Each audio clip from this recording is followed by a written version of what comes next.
Coming!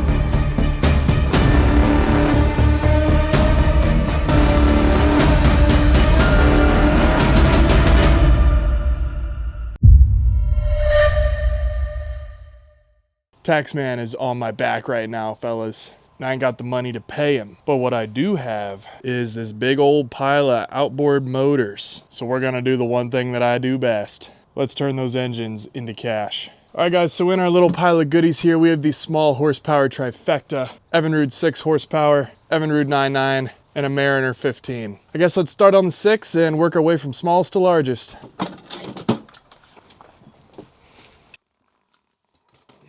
Ladies and gentlemen, one of the most reliable outboards in OMC's lineup, the Evinrude 6 horsepower Fisherman.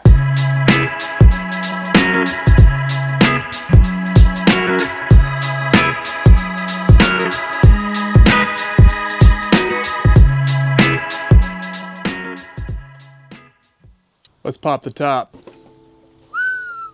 Bought this from a family who lives on a lake. They just don't use it anymore. I got the engine, a nice fuel tank, and another rolling stand, all for $100. That's a fantastic deal, so let's see if she's got any compression.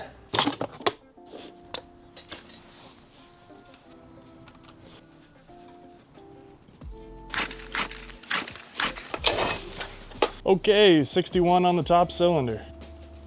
Spark plugs actually look pretty darn good.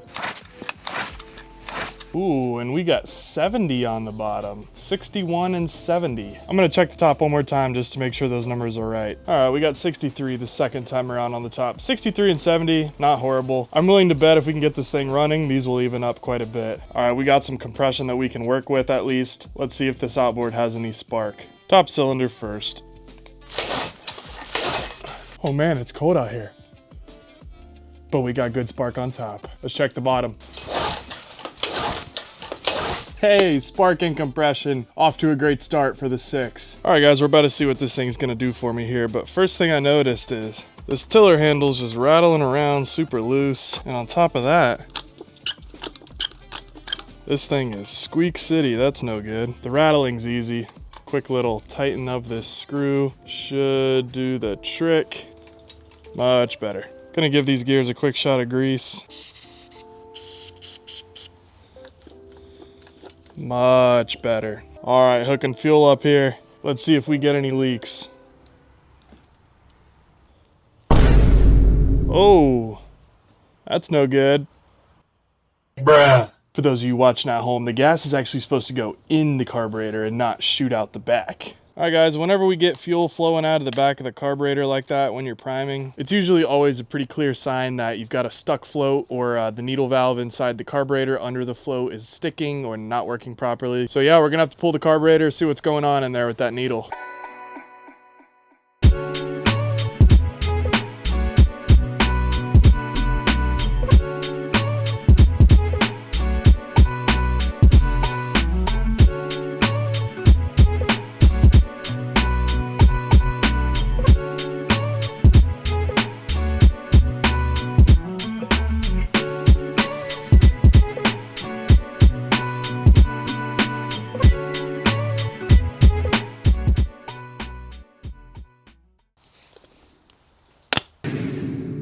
All right, y'all, got our carburetor removed pretty easily. Right now I have this diagnosed as a stuck float. Let's jump into this thing.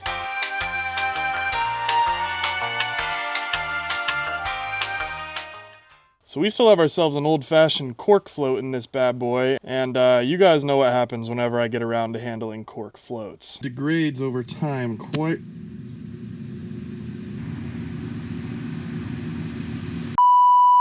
Gonna remove the needle. Here we go. The carburetor here is actually really clean. Definitely could use a new O-ring here. I am gonna clean out the jets. Then I'm gonna put a new needle in, and I'm gonna put in an updated plastic float. Hopefully that fixes our issue. A few moments later. All right guys, new needle, new plastic float. I'll also show you a quick trick to see if your carburetor float is working properly after a rebuild. With the bowl facing down, you should be able to blow in the nozzle where the gas goes in, and you should be able to hear lots of air moving through there. Flip your carburetor upside down with the bowl to the sky. You should not be able to blow through that nozzle. Nothing. That means our flow is sealing properly. Time to put it back on our engine. I would like to thank today's sponsor, Rocket Money. Rocket Money is an all-in-one personal finance app that helps you lower your bills, cancel your subscriptions, and just helps you manage your money better. I've actually been a long-time user of Rocket Money even before my YouTube journey began. Rocket Money analyzed my monthly expenses and actually found a $30 a month subscription that I was paying for that I did not know that I had. All you gotta do is just connect your bank account, and Rocket Money is going to scan all of your monthly payments and give them to you in a single list. And the ones you don't want, it's super easy to just cancel them with a few taps. Another thing I love about this app is that they will scan your bills to find savings for you. From cable bills to phone bills, all it takes is just a couple taps, and Rocket Money's app negotiators will actually try and find the best rate for you. The economy is crazy right now, guys, and things are too expensive to not have complete control over your money. Go to rocketmoney.com/boatbusters to get started for free. Everything's gonna be linked down in the video description, guys, so go check out Rocket Money, take control of your finances. Now back to the video. Okay guys, carburetor is buttoned back up, starter's back in place. Let's go ahead and pump on the bulb and see if it's still leaking.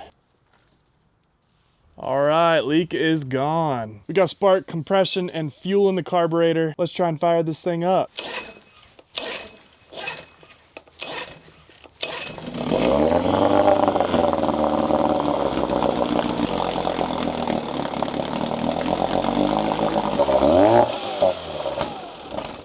All right.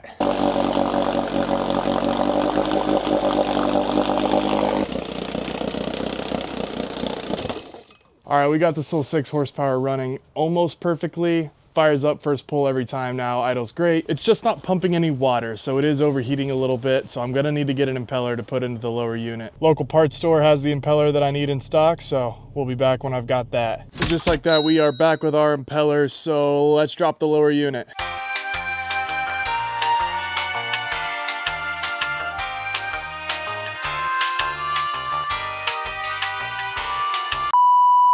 And here's our last screw. Time to see what our impeller looks like.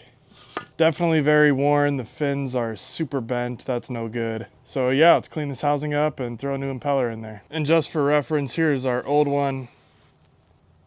And here is our new one. Our base plate is cleaned up, so now I'm gonna go ahead and slide the housing on and we'll put it back in the outboard.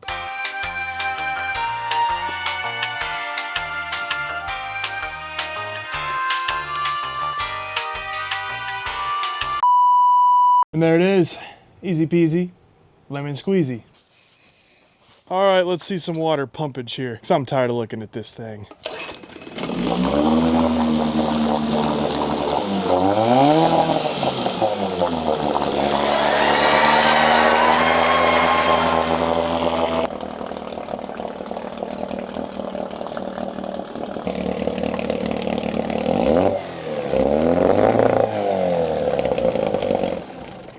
Boom, baby, she's a 10 out of 10. Let's get her cleaned up and let's get her serviced.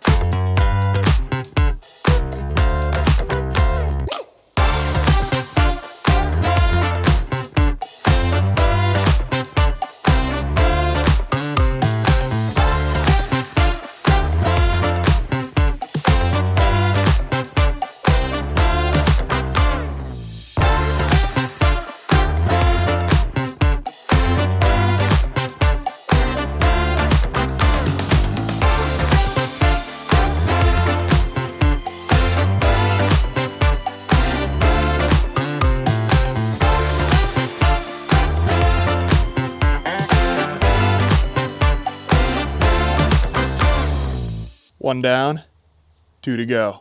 Introducing our next contender. the world famous Evinrude 99.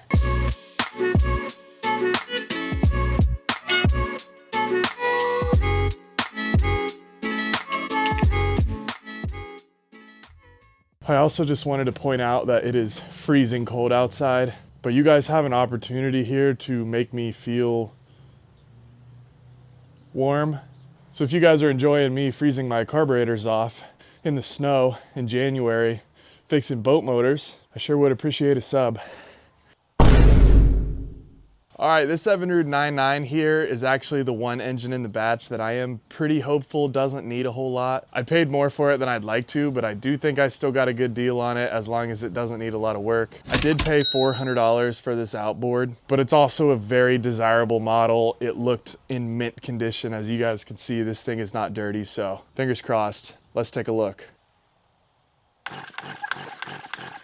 All right, we got 113 on the top cylinder.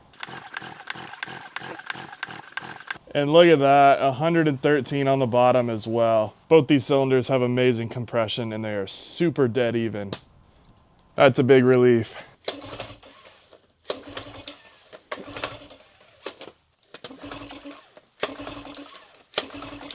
Perfect spark, perfect compression. We might get really lucky here. Let's hook some water and gas up and give it a crank. Nothing's leaking, let's see.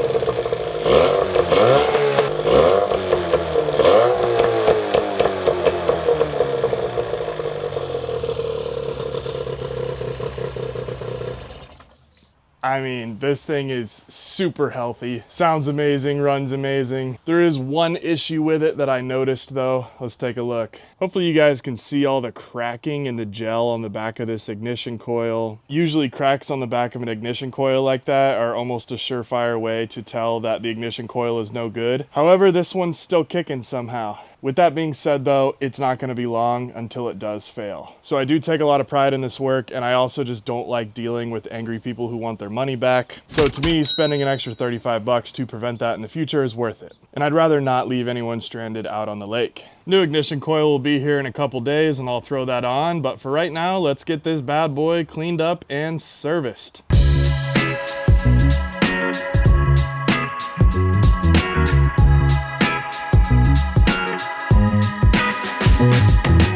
You can't put NGK plugs in an Evinrude. Yes you can.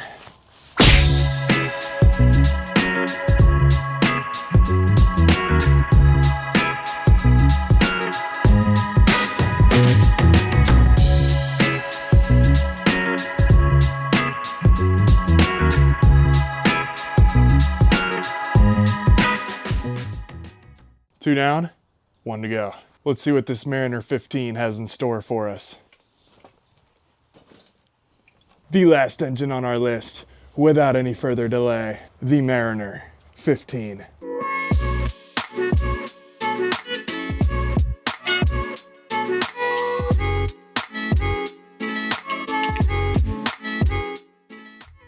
And let's see what's under the hood.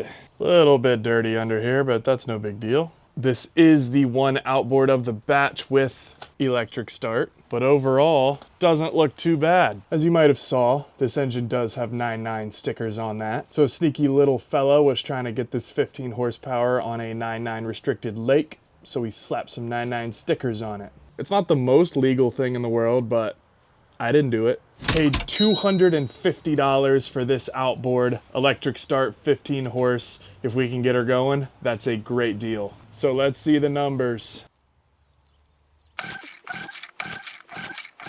A beautiful 126 on the top cylinder. Time for the bottom. And 128 on top. This is amazing compression, probably really low hour engine. Very happy with that.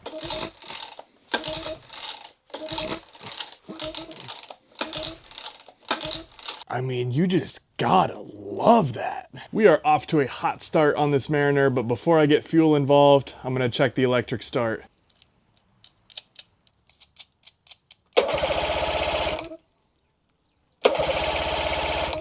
Electric start's working, we got spark, we got compression. Unfortunately, it is not all sunshine and rainbows. If you see here, as I'm turning the tiller handle, the gear is activating. However, this gear is not spinning, which in turn means that the tiller handle is not actually doing anything to move the throttle. We're getting activation here, but not here, and therefore this is not able to move the throttle cam that controls the butterfly on the carb. So somewhere in this tiller linkage, it is not yet kosher. So I'll admit, I do not work on Mariner, Mercury, Yamaha nearly as much as Johnson's and Evinrude's. I've never actually encountered a tiller handle issue like this, so I really don't have a good idea as to what's causing the problem, but we'll see if we can't figure it out together.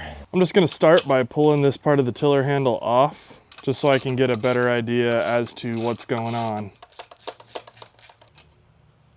So I'm just kind of going through this thing one piece at a time. This seems to be doing exactly what it's supposed to be doing. It's turning when I'm turning. However, it seems like this is the problem. So this little plastic gear is removable, and it looks like a little puzzle piece that only goes on one way. And it looks like, okay, so here's the rod. So the issue we're encountering is when this spins, this rod is not spinning.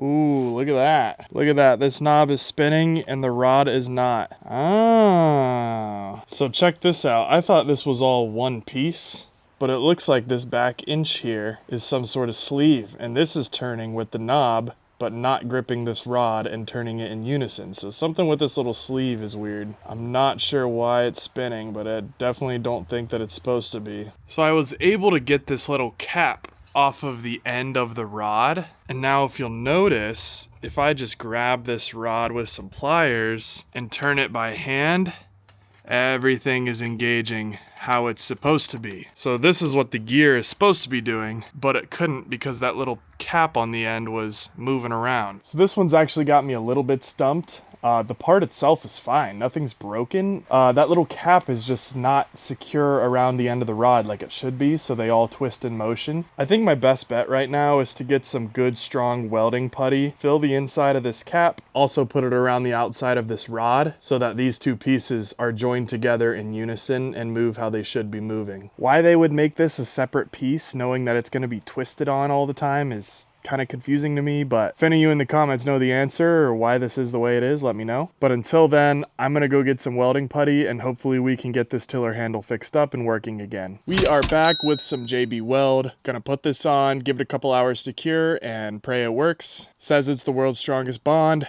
but you guys know this is only the second strongest bond behind me and my subscribers. Well, she's got a nice healthy dose of goop in there. Hopefully that helps us out. We're gonna give her a couple hours to set and cure before we give it a try. But while we wait, this outboard also does have the option to have a control box with cables and a remote control. So while we wait, we can still hook this outboard up to fuel and just see if it runs. So let's do that. Pumping the bulb here and I don't see any leaks in the fuel system, so that's great. Let's hook some water up and find out. All right, our tank is all filled up. Time to find out if we got bigger problems than just the tiller handle.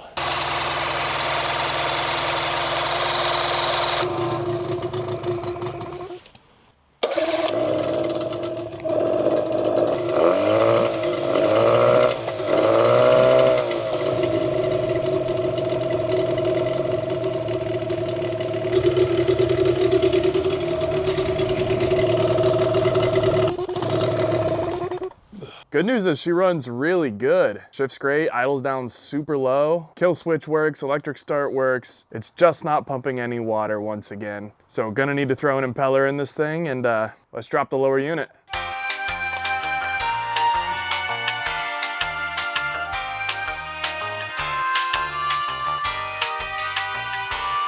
And our last bolt is coming out nice and easily. Did not struggle with this one at all. God dang. Yeah, removing the lower unit on this one was not easy peasy or lemon squeezy. The fins are bent up pretty good here. This fin is actually broken off. We're gonna throw a new one in here. Unfortunately, the impeller I need for this thing is not local, and I had to order one online, so that'll take a couple days. But while we're waiting on that, let's check in on the tiller handle job that we did. All right, I got the tiller handle reinstalled. Let's see if it works. I am pleased to announce that we officially have a working tiller handle. That's more like it. All right, very happy with that. That welding putty that we used has a brake strength of 4,000 pounds, and this is not putting that kind of pressure on it. So I think it'll hold up really well. And everything's working as it should. But all right, all we have left is the impeller. So for me, I'll see you in 2 days. For you, I'll see you in 2 seconds. And look at that, we are back with our impeller already. All right, our new impeller is installed. Gonna go ahead and throw this back up into the outboard.